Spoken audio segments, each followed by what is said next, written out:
E acho que a primeira fase da luta pela anistia no Brasil foi aquele momento onde a sociedade civil brasileira se deu conta de qual era a tarefa, o grande desafio político dela naquele instante, qual era a tarefa daquela geração.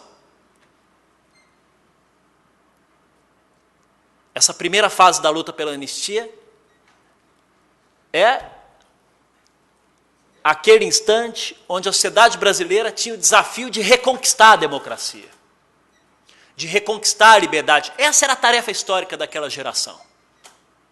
E aquela geração se organizou pelos comitês brasileiros de anistia, pelo movimento das mulheres, pelo movimento dos familiares, pelo movimento dos perseguidos políticos, e depois pelo movimento do operariado brasileiro, e depois o movimento de toda a sociedade civil, naquilo que hoje se configura historicamente da luta pela anistia. Esses eram os atores sociais que estavam ali presentes. E qual era a ideia, o conceito de anistia que permeava a luta da sociedade civil naquele instante? A ideia de anistia como liberdade. A anistia era uma luta por liberdade.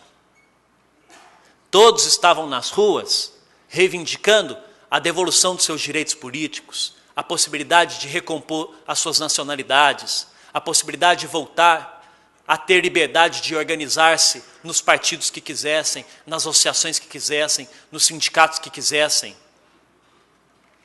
Esse era o conceito que estava presente, o conceito de anistia como liberdade.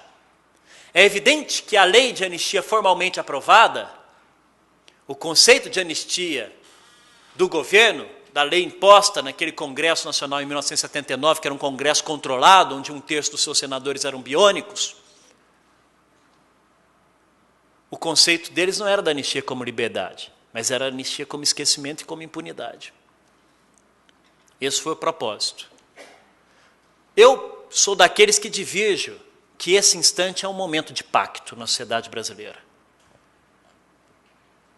O pacto político forjado entre a oposição consentida e a elite política e econômica brasileira para a reabertura, para a democratização, ele dá num segundo instante, não nesse.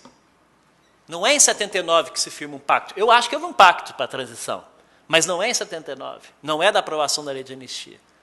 Porque na lei de anistia o Congresso Nacional votou 2 projetos, o governo encaminhou um, o MDB encampou outro projeto, que era da sociedade civil, que era o da anistia ampla, geral e restrita.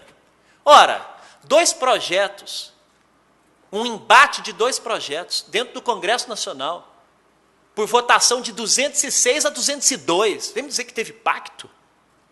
Com as galerias tomadas pelos militares para garantir que os deputados ali embaixo fossem votar o projeto integral, sem alterar uma única vírgula da proposta do governo?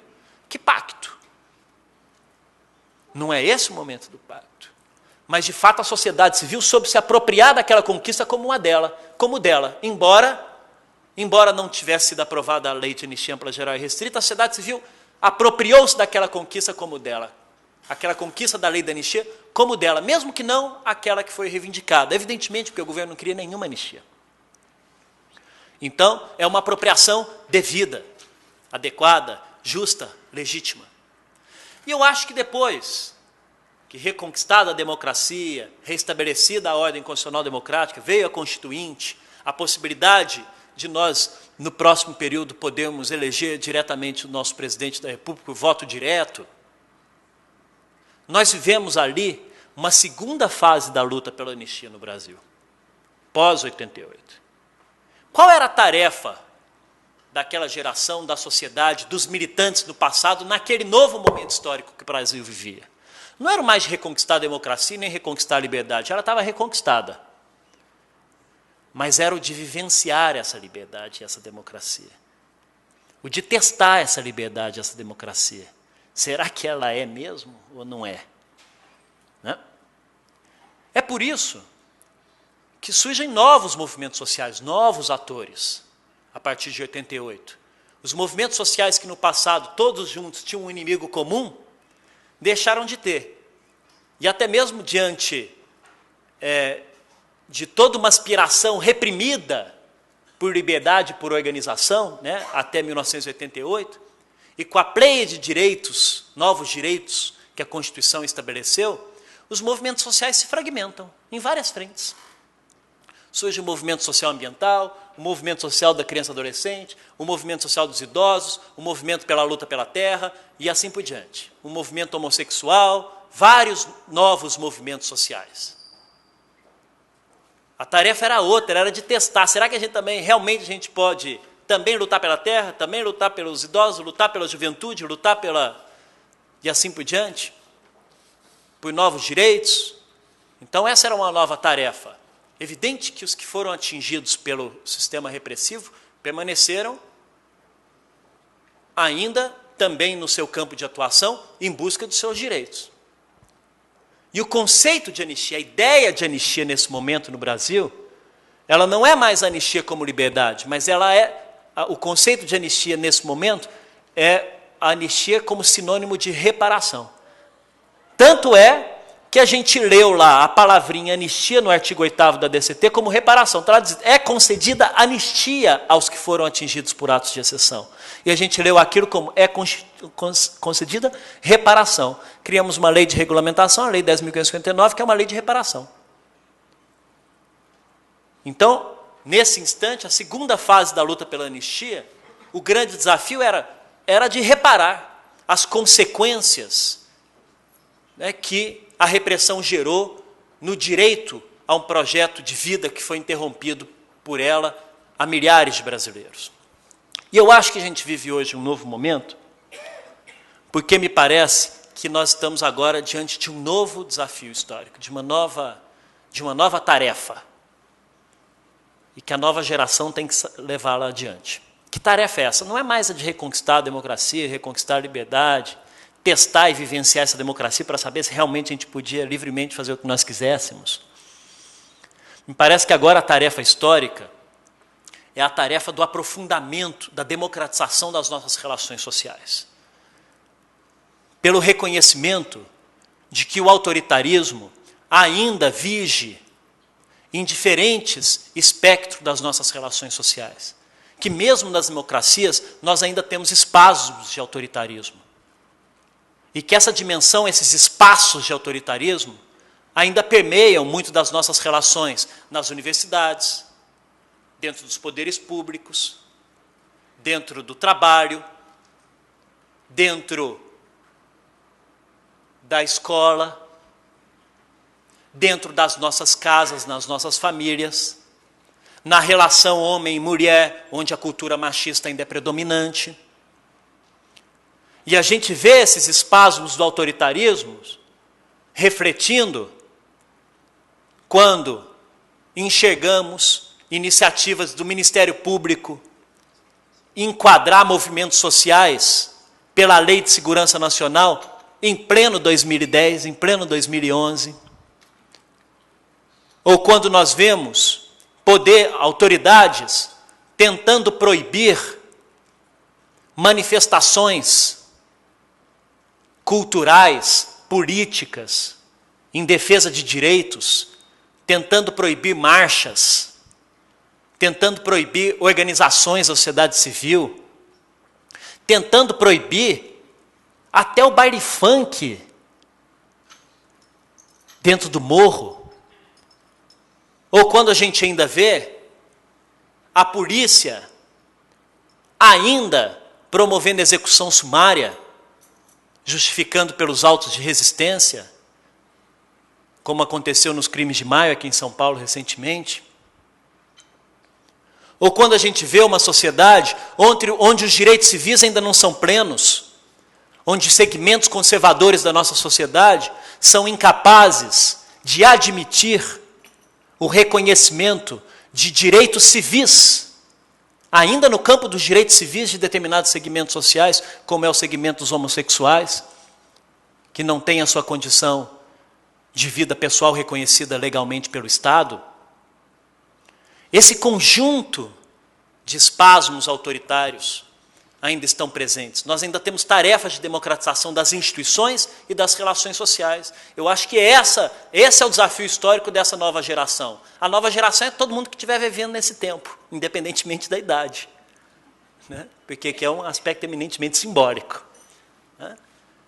No campo da agenda da transição, nós temos novos movimentos sociais.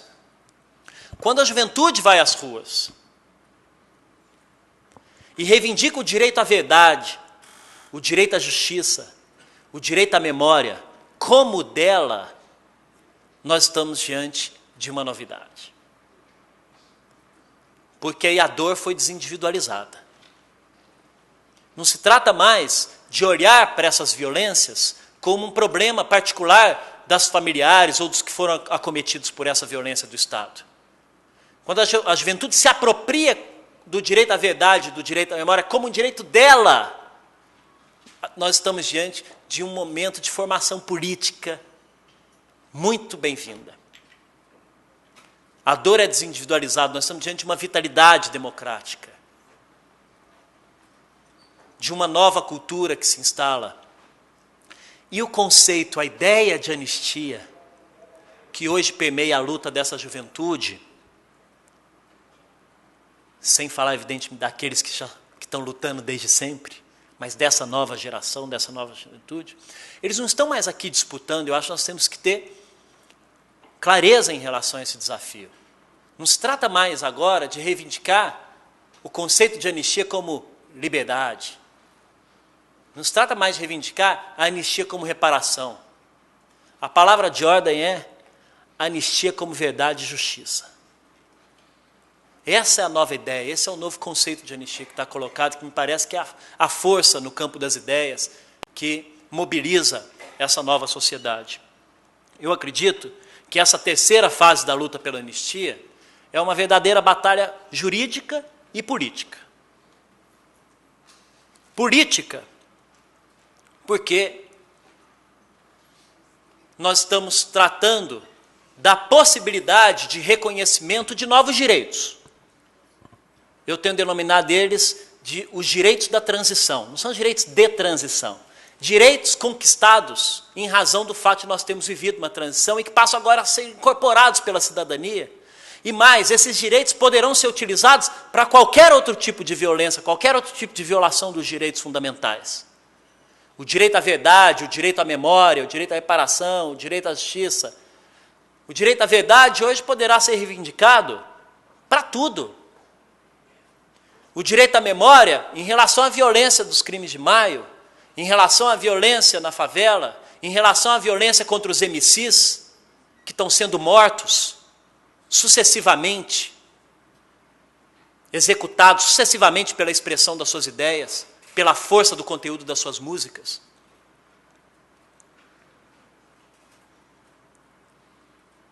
É disso que nós estamos falando. Então nós estamos falando de novos direitos que nós estamos conquistando, mas que têm tarefas de reconhecimento, porque nem todos ainda os reconhecem plenamente.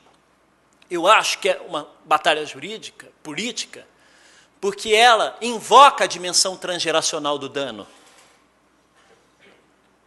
E aí, eu tenho debatido com a juventude para dizer para eles, às vezes, a geração, quando ela não se dá, uma geração, quando não se dá conta de qual é a sua tarefa histórica, ela perde uma grande chance, uma grande oportunidade. Ela perde protagonismo na história. E cá entre nós, aproveitando que a plateia que aqui está, é composta boa parte dos que militaram no passado. Alguns traumas, algumas dores.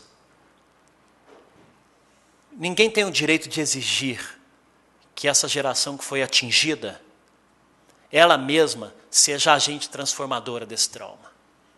Se ela assim o fizer, melhor ainda. Mas ninguém pode exigir isso dela. E talvez caiba à nova geração cumprir agendas que a geração anterior não pôde, num primeiro momento, em razão da violência desses traumas, dar conta dela. E eles têm que, portanto, assumir esse bastão e levar adiante essa conquista. Essa é uma discussão eminentemente política desse trabalho. E acho que ela é política também, porque, no fundo, nós estamos fazendo um debate sobre a questão democrática.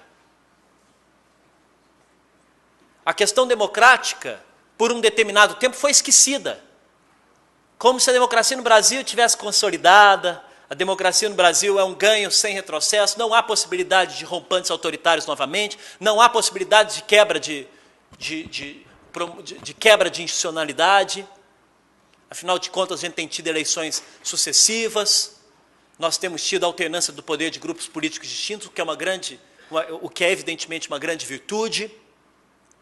Porém, a democracia não é um fim mesmo. A democracia é um processo.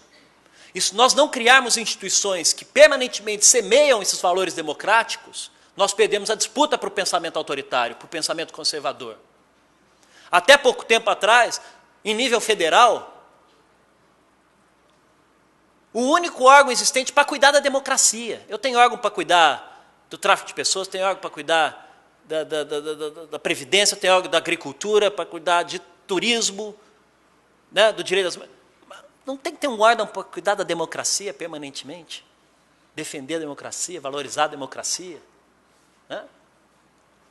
Eu concebo a Comissão da Anistia como esse órgão. Eu acho que a Comissão da Verdade é um órgão, é esse órgão também agora, se eles assim se apropriarem dessa tarefa, como a Comissão de Mortes também é esse órgão. São esses órgãos que têm que saber proteger essas instituições. Debater a questão democrática tem que estar na ordem do dia. Em cada eleição. Democracia não é votar, simplesmente votar e ser votado. E acho que é uma batalha jurídica, que para nós, o professor André está aqui, nós sabemos que no campo da cultura jurídica, a expansão do pensamento conservador é um pouco mais hegemônica que nos outros dois poderes. O poder judiciário, ele é concebido para ser um poder mais conservador, né? Porque ele aplica legislações que têm um caráter de perenidade maior do que, tem menos mutação que outros poderes. Né? Mas a grande verdade é que não é possível que, nesse instante de grande mobilização nacional, em favor da memória, em favor da verdade, em favor da justiça, de defesa e disseminação de valores democráticos, uma tarefa que deveria ser do Estado e não do governo, e é do Estado e não é do governo, o Poder Executivo esteja cumprindo as suas tarefas, procurando fazer as políticas de memória, dando a condição administrativa para as comissões de reparação, criando novos programas de assistência e apoio às vítimas, estruturando a sua administração pública para a afirmação do Estado de Direito que ainda está em desenvolvimento, que o Poder Legislativo cumpra a parte dele, aprovando a lei de Mortes Aparecidas em 95, aprovando a lei da Comissão de Justiça em 2002, aprovando agora a lei de acesso à informação, aprovando a lei da Comissão da Verdade. E esse processo de democratização das instituições e das relações sociais, não haja também a participação do Poder Judiciário. Não apenas por uma questão de concepção de Estado, mas, fundamentalmente, pelo reconhecimento de que também esse poder precisa se democratizar para dentro. Até porque ele também tem uma dívida política com a sociedade, pelo papel que ele cumpriu durante a ditadura militar. Onde estavam os juízes quando ocorriam prisões arbitrárias? Quem foram os juízes que negaram o habeas corpus aos presos políticos criminalizados pela ditadura? A acusação e o enquadramento na Lei de Segurança Nacional aos perseguidos políticos eram feitos por promotores civis, não militares. Então esse poder também tem que promover um acerto de contas com a sociedade e para dentro dele mesmo. Veja bem, o direito à verdade, e eu sou contra a falácia de se vender a Comissão da Verdade como a moeda de troca para a não existência da justiça no Brasil. Todo mundo já compreendeu minha posição, evidente. Até porque o direito à verdade, ele só é possível de ser concretizado nas suas potencialidades mais nobres, se houver uma complementariedade das ações das comissões de reparação, que são de verdade, da comissão de verdade, que é de reparação, das comissões, com o sistema de justiça. Vamos dar um exemplo. Recentemente, a família de João Batista Drummond ingressou com uma ação judicial aqui no Tribunal de São Paulo, no Tribunal de Justiça de São Paulo, para que fosse devidamente retificado no atestado de óbito dele que lá está registrado que João Batista Drummond foi morto no dia 16 de dezembro de 1976 por atropelamento na Avenida 9 de Julho. É 9 de julho aqui em São Paulo? E a família quer que conste, como já reconhecido pela Comissão de Mortos Desaparecidos. Então não precisa nem da Comissão da Verdade fazer isso. A Comissão de Mortos já fez isso, já reconstituiu a verdade. Que conste que ele foi morto, não no dia 16, mas no dia 15 de dezembro de 1976, nas dependências do DOI-CODE, do 2º Exército, em São Paulo, sob tortura. Ou seja, a Comissão da Verdade, se a Comissão de Morte já não tivesse feito isso, mas hipoteticamente, a Comissão da Verdade hoje até poderia reconstituir uma nova narrativa e reconhecer, do ponto de vista da verdade factual, qual foi as circunstâncias da morte dele. E declarar formalmente que foi de dia 15 por tortura dentro do 2º Exército. Mas a Comissão da Verdade não terá poderes para mandar alterar o atestado de óbito, só o sistema de justiça pode fazer. Então o sistema de justiça também tem responsabilidade nesse processo de construção da verdade. Independentemente se vai haver ação criminal, se vai ter alguém preso, se não vai ter alguém preso. Nós estamos falando de dimensões de responsabilização jurídica, seja qual ela for. Por que o Poder Judiciário não cumpre também, adere também a esse movimento nacional? Qual é a razão da recusa? Será a dificuldade de, ao ter que cumprir essa tarefa, ter que reconhecer que ele também no passado construiu jurisprudência para justificar a violência, que ele no passado aderiu à legalidade autoritária, aplicou a Constituição ilegítima, aplicou a Lei de Segurança Nacional? Ora, se estão todo mundo reconhecendo seus erros, se o que nós estamos fazendo nesse momento é uma tentativa de ruptura com a cultura do esquecimento, com a cultura do sigilo, da cultura do não enfrentamento dos nossos erros, qual é a dificuldade de encontrarmos, de desvelarmos, de reconhecer os nossos erros, de reconstruir uma nova jurisprudência da liberdade, dos direitos humanos? Qual é a dificuldade? Então eu acho que é uma batalha jurídica. Para quem é do campo do direito, para nós estamos num horizonte de disputa, dentro da dogmática, que é a de a nossa ordem jurídica internalizar os tratados e convenções internacionais de direitos humanos. Os juristas não conhecem o direito internacional, não aplicam o direito internacional, não fundamentam suas decisões também pelo direito internacional. E isso é péssimo.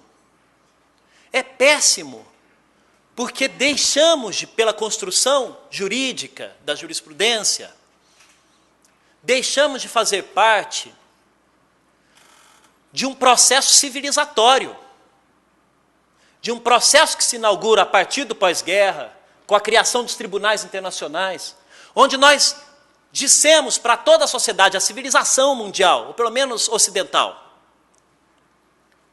de que quando nós estivermos diante de graves violações aos direitos humanos, de produção da violência massiva, de violência que é capaz de atingir a condição humana, a própria existência da humanidade. Porque se genocídios se generalizarem, se torturas que destroem e matam os outros se generalizarem, se execuções sumárias e desaparecimento das pessoas se generalizarem, está em jogo a própria existencialidade humana. E aí houve um pacto, pós-Segunda Guerra, quando se viu a loucura que foi aquela violência, de a gente apontar para o mundo novas bases éticas da nossa condição humana, da nossa relação de autoridade. Que nova base ética é essa?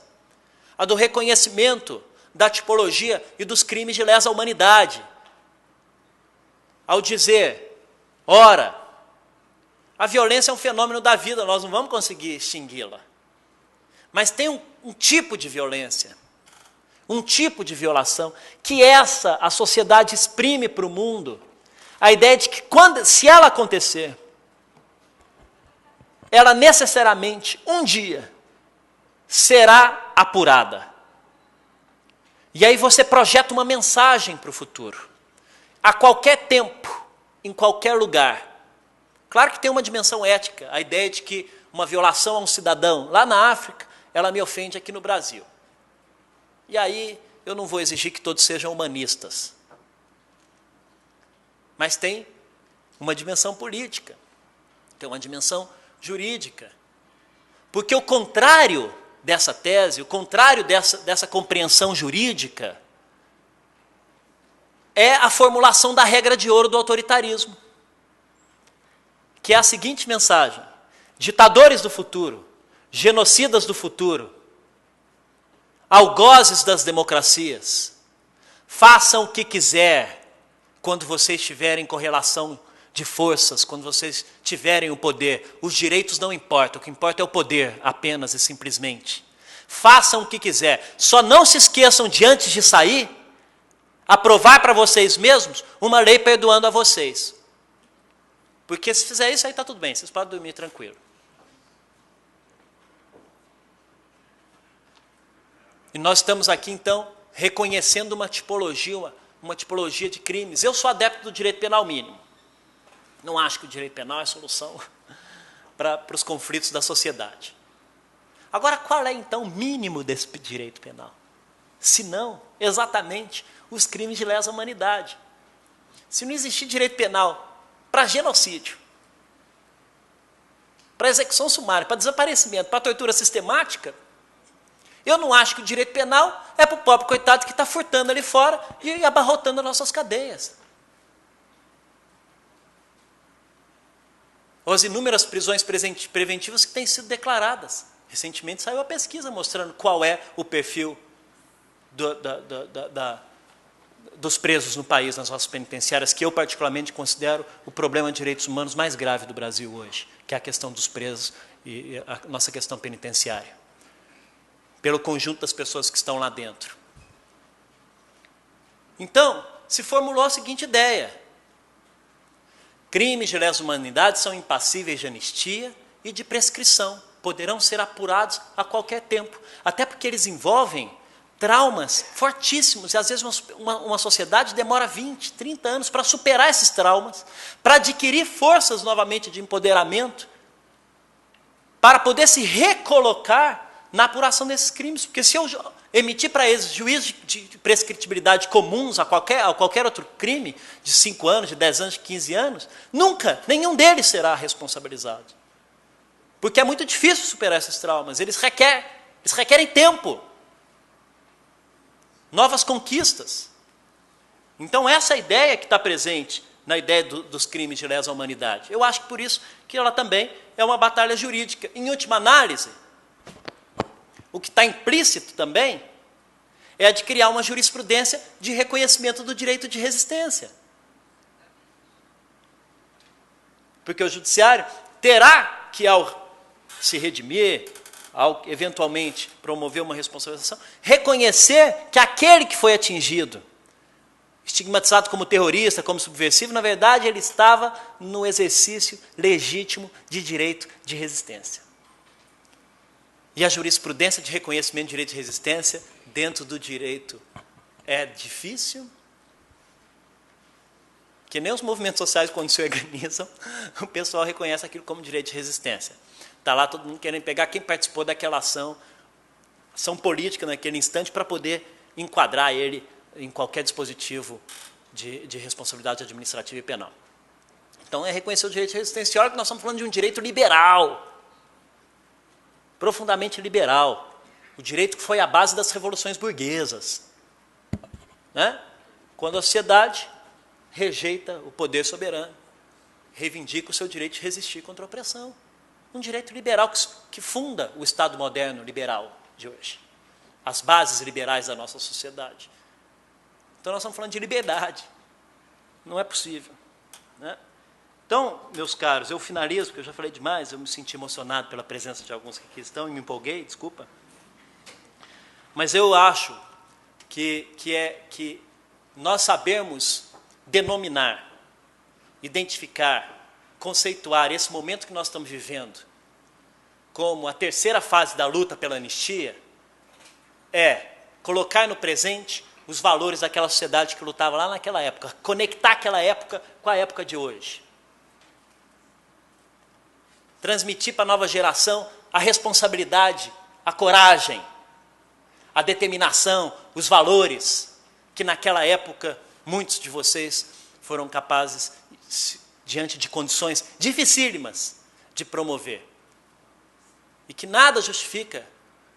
Nós estamos aqui caminhando para a construção de um país, de uma nação de classe média, onde 30 milhões de brasileiros saíram da zona de pobreza, ascenderam, tiveram ascensão social.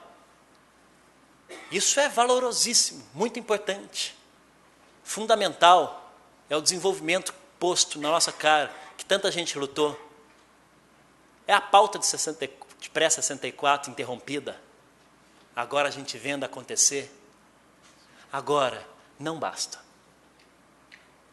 Ou o nosso objetivo político é construir simplesmente uma nação de classe média, mas qual? A questão é essa, qual? Os Estados Unidos é uma grande nação de classe média, mas uma nação hegemonicamente consumista, individualista. É essa nação de classe média que nós queremos aqui também? Ou nós vamos disputar valores nesse novo segmento social que está tendo ascensão, capacidade de cidadania, nessa nova geração, e fundar uma nova sociedade de verdade, resgatando os valores da solidariedade, da alteridade, da justiça social. Essa disputa de valores ela é importante, isso significa politizar o debate. É por isso que eu estou fazendo uma discussão nesse sentido aqui. Né? Não podemos nos conformar ou fazer reducionismo desse processo todo numa perspectiva eminentemente jurídica, evidentemente, que é a tendência dos juízes. Hoje, os grandes conflitos a gente judicializa. Está com problema na demarcação de terras? Está tendo muita demarcação de terra? Vamos tirar isso do debate político e levar para o debate jurídico. Segmentos da sociedade não reconhecem o legítimo direito de reparação e de recomposição da dívida histórica com os negros, com as cotas? Vamos tirar isso do debate político e levar para o Supremo. E aí a gente vai abrindo mão da dimensão do político. Né? E nós não podemos abrir mão da dimensão da política, porque abrir mão da dimensão da política é reverberar nos dias de hoje a cultura da ditadura, que enxergava a política como uma coisa ruim, como uma coisa temerosa, como uma coisa que não podia ser disseminada pela sociedade. Obrigado.